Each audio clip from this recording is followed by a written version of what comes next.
தமிழகத்தில் 1992ஆம் ஆண்டு தாம் அறிவித்த தொழில் கொள்கை மூலம் தமிழகத்தில் தொடர்ந்து அபரிமிதமான தொழில் வளர்ச்சி ஏற்பட்டுள்ளது என உலக முதலீட்டாளர்கள் மாநாட்டை தொடங்கி வைத்து சிறப்புரை ஆற்றிய முதலமைச்சர் செல்வி ஜெயலலிதா தெரிவித்துள்ளார். கடந்த 4 ஆண்டுகளில் 2,61,710 கோடி ரூபாய் வரை முதலீடுகள் அதிகரித்துள்ளதாகவும் தெரிவித்துள்ள முதலமைச்சர், தென் மாவட்டங்களில் முதலீட்டாளர்கள் தொழில் தொடங்க ஏதுவாக 30 நாட்களுக்குள் தொழில் தொடங்க அனுமதி உள்ளிட்ட சிறப்பு சலுகைகளையும் வெளியிட்டார். தாம் பதவியேற்ற போது மின் பற்றாக்குறையில் சிக்கி தவித்த தமிழகம் தற்போது மின்மிகை மாநிலமாக மாறியுள்ளதாக தெரிவித்தார். காலத்திற்கு ஏற்றவாறு கொள்கைகளை தமது அரசு வகுத்ததோடு இரட்டிப்பு முயற்சிகளை மேற்கொண்டுள்ளதாகவும் முதலமைச்சர் செல்வி ஜெயலலிதா தமது உரையில் குறிப்பிட்டார். சென்னை நந்தம்பாக்கத்தில் உலகளாவிய முதலீட்டாளர்கள் மாநாட்டை தொடங்கி வைத்து பேருரை நிகழ்த்திய முதலமைச்சர் செல்வி ஜெயலலிதா, இந்தியாவில் தமிழ்நாடு மிகவும் முன்னேறி உள்ள பல்வகை தொழில் கட்டமைப்புகள் கொண்ட நன்கு படித்த திறன்மிக்க மக்கள் தொகையை கொண்ட மாநிலமாக விளங்கி வருவதாக குறிப்பிட்டார். It gives me immense pleasure to welcome you to the great state of Tamil Nadu and the historic city of Chennai to attend the first ever Global Investors Meet being held in Tamil Nadu. I thank you for honoring our invitation and assembling here for this epoch-making event. I thank the 9 countries, Australia, Canada, France, Italy, Japan, Korea, Russian Federation, Singapore, and the United Kingdom, which have joined us as partner countries for this grand event. We have about 1,000 international delegates from 15 countries, in addition to 4,000 delegates from various parts of India attending the meet. To each one of you, welcome to Chennai.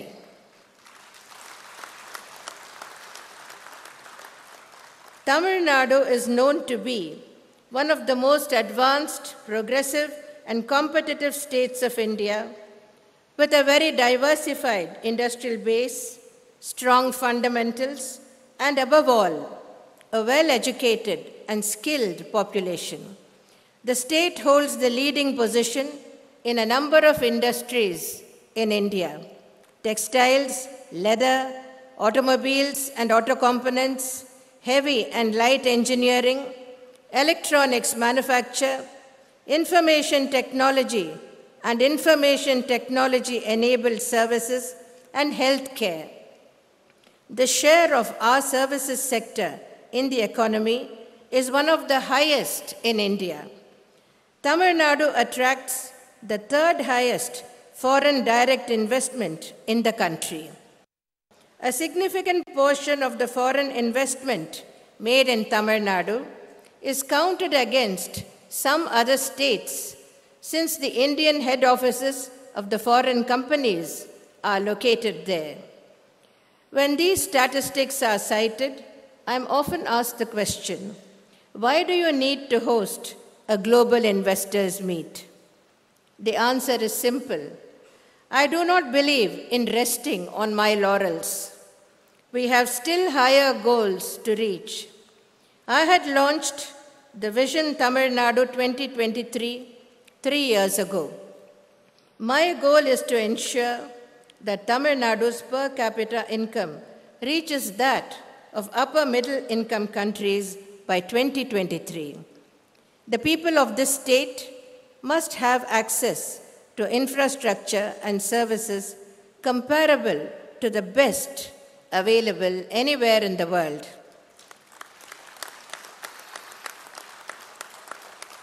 Tamil Nadu will be a knowledge hub for innovation. Tamil Nadu will become the most attractive investment destination in India and one of the 3 most attractive in Asia. A total investment in infrastructure of $250 billion is planned. These are not idle promises or mere ideas. Implementation of 84 of the 217 projects and programs identified under the Vision Tamil Nadu 2023 has already commenced. My government has a long record of performance and delivering on policies and promises. I first assumed office in 1991 when India was forced to rethink its economic policy of several decades and open up her economy. Tamil Nadu is one of the states that has fully utilized this opportunity to grow and develop. When I first assumed office, the per capita income of the state was lower than the national average. Today, we are more than 1.5 times the national average. We are the second largest state economy in India today. This has not been a fortuitous outcome. It is the fruit of my government's vision, far-sighted policy making, and effective implementation. I had brought out a new industrial policy in 1992, which gave a new fillip to industrialization in the state. Global majors like Ford and Hyundai first set up base in Tamil Nadu during that period. The foundations for Tamil Nadu becoming the hub for manufacturing automobiles were laid at that time. I fully realize that as the world moves forward, we in Tamil Nadu need to move even faster to grow and develop. We have constantly updated our policy framework and redoubled our efforts. I launched the latest version of the industrial policy in 2014. Our effort is to not only retain Tamil Nadu's lead in the sectors that it is strong in, but also to make a breakthrough in emerging and sunrise sectors. Hence, I launched fine-tuned sector-specific policies for auto and auto components and biotechnology sectors in 2014. I had launched the solar energy policy in 2012, and as a consequence, today, Tamil Nadu has the largest domestic rooftop solar energy generation capacity in the country. The power sector in Tamil Nadu has witnessed a revolution in the past 4 years.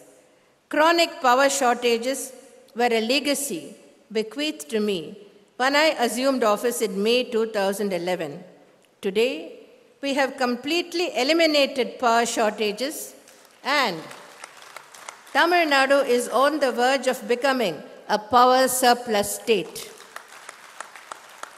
What is more, a strong pipeline of conventional and renewable power projects has been built up, and long-term power supply agreements have been entered into to ensure that the state will not be power scarce at all in the foreseeable future.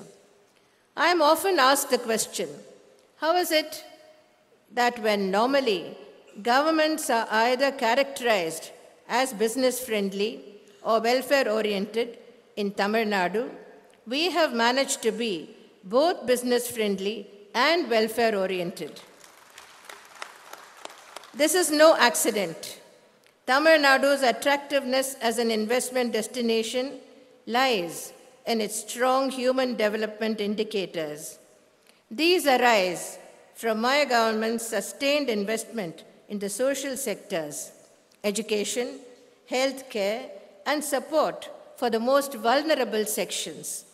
We have today the best educated and skilled workforce in the country. The state's health indicators are amongst the best in the country.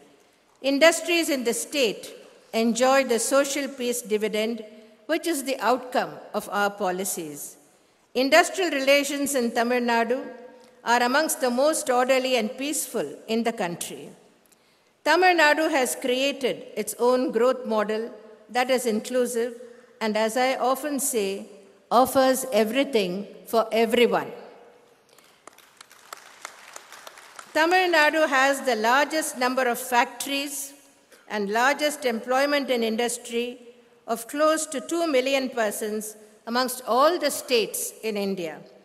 Tamil Nadu ranks first in terms of number of new micro, small, and medium enterprise projects registered during 2013-14, with 1,16,393 new units, accounting for 32.04% of the total new MSME units promoted all over India. During 2014-15, the number of MSME units registered went up even further to 1,43,104. ASSOCHAM brought out a report in February 2015 on states' emergence, a comparative analysis of growth and development, which rated Tamil Nadu as the best performing state in 8 out of 9 development parameters like economy, industrial development, combined infrastructure, power, roads, health, income and inequality, and overall development. Tamil Nadu has worked hard on improving the investment climate in the state. We have formulated a very innovatively designed Tamil Nadu Investment Promotion Program, TNIPP, with the assistance of the Japan International Cooperation Agency. TNIPP effectively aligns the policy priorities of the state government with the expectations of investors. My government believes in balanced industrial development across the state. Hence, I introduced a very attractive package of incentives to encourage investors to invest in the southern districts of Tamil Nadu. A ready-to-occupy land bank of 42,000 acres is available for industry. I had also recently ordered that for investment commitments made in the state, all necessary final clearances shall be accorded within 30 days. This re-establishes Tamil Nadu as a state that focuses on effective delivery without the accompanying hype. Domestic and foreign investors have enthusiastically endorsed the very favorable investment climate in the state. Data with the Center for Monitoring Indian Economy, CMIE, indicates that the total incremental investment proposed in the state during April 2011 to June 2015 is 2,61,709.92 crore rupees. From May 2011 to date, the state government has facilitated 86 investments with a cumulative investment of 43,101.81 crore rupees through memoranda of understanding and single window facilitation. On this momentous occasion, I have also inaugurated 3 major industrial projects with a total investment of 2,568 crore rupees, the new two-wheeler unit of Messrs. India Yamaha Motor Private Limited in Kanchipuram district, with a capacity of producing 1.8 million two-wheelers per annum and its 9 vendor units, with an investment of 1,600 crore rupees. The Taisal Biopark 2 at Taramani, built at a cost of 168 crore rupees, and the expansion unit of TVS Motor Company Limited at Hosur, with an investment of 800 crore rupees. The Honorable Prime Minister has spearheaded many recent initiatives to create a more investor-friendly climate and encourage more foreign direct investment.